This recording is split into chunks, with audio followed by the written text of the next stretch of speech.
This video is about Outer Wilds, not worlds, wilds. With this out of the way, let's get to it.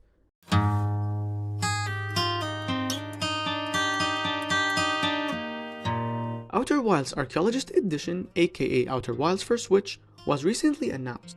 Now, if you don't know what this is, be thankful, it is a blessing. Because Outer Wilds is one of the very few games I wish to lose my memory of, just to experience it again for the first time. I super highly recommend you jump in completely blind, but don't worry, after this video you will be curious, but still completely blind. I will tell you exactly why it's worth the time and money without even talking about some of its fundamental mechanics. In other words, by the end of this video, you will know what the protagonist knows at the very beginning of the game, and what you'd expect yourself to be doing. No more, no less. Again, do yourself a favor, don't read the game's plot on some internet article. The game doesn't even reveal what it's about until later on. The storytelling method it utilizes is too unique to be spoiled. Please do yourself a favor, don't spoil it. So in case you're worried about spoilers here, don't. Those who played the game will know exactly what I'm trying to do here and how hard it is. So you boot up a game about space exploration expecting some electronic synth-wavy music, maybe something like Interstellar's theme, and then... What? A freaking banjo? And why does this so-called planet look like a small town, but spherical? Then you start a new game. You open your eyes by a campfire, you burn a few marshmallows before getting the hang of it, and then realization suddenly hits. Why the blue hell is the first thing I'm doing in a space exploration game is roasting freaking marshmallows? You get up and talk to your alien friend who congratulates you for finally becoming an astronaut with a ship of your own, with the only thing standing between you and your first takeoff is getting your launch codes. You walk through your home planet Timber Hearth for a few minutes, get the launch codes, and then you wait for the next objective to come up, but it doesn't. It never does. So, is Outer Wilds following a Morrowind-like formula of running around in circles hoping to one day find your objective? Nope. It doesn't. It hands you the keys to your own spaceship, aka launch codes, and that's it. No, literally, that's it. Do whatever you want with it. No objectives, no specific order to visit the planets in your solar system, no need for that heat-resistant spacesuit to explore this area. Nothing. Everywhere in the game is accessible the moment you board your ship. Go out there, explore. It really is that simple.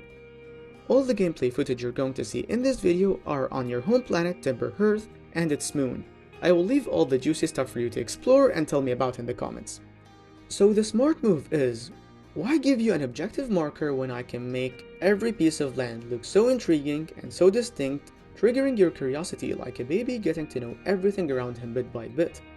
Soon enough you will find yourself picking a destination, and once you arrive, you will discover some information instantly letting you know there is much more here than meets the eye.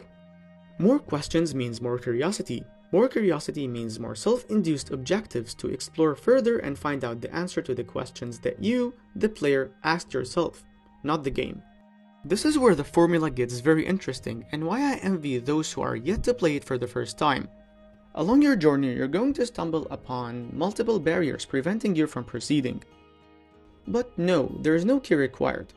The only key you need is knowledge, because the answer to reach that inaccessible area in Planet A might be very directly explained in Planet B, or another region in Planet A. This, alongside the fact that each planet has its own rules of physics, its own gravity, and its own logic, it's so amusingly challenging in a way that never reaches the point of being frustrating. You will never spend days banging your head against the wall trying to get past that area. You only need to take a step back, explore further, think a little bit, and before you know it, the answer pops up in your head like a light bulb. Although Outer Wilds has no upgrade system, it is still a very rewarding experience. Only the reward here is the answer you scratched your head long enough to treasure and put to good use. This is also greatly supported by the fact that once you pick up the controller and start playing, everything is seamless. No loading screens, no boundary reached, please fast travel back to your ship, and no fast traveling between planets. You see the planet, you board your ship, take off, fly there, land, explore. Bruh, you can orbit the whole freaking thing if gravity lets you. The noticeably spherical surface of each planet is unlike anything I've ever seen, and it works so well, especially with precise jetpack controls. I also appreciate the creativity behind giving a space exploration game such a camping trip vibe with a hometown that looks like this. A spaceship that almost looks homemade with an interior like the SUV your stereotypical American uncle rents for camping trips, all while Andrea Pralo's masterpiece of a soundtrack complements the atmosphere.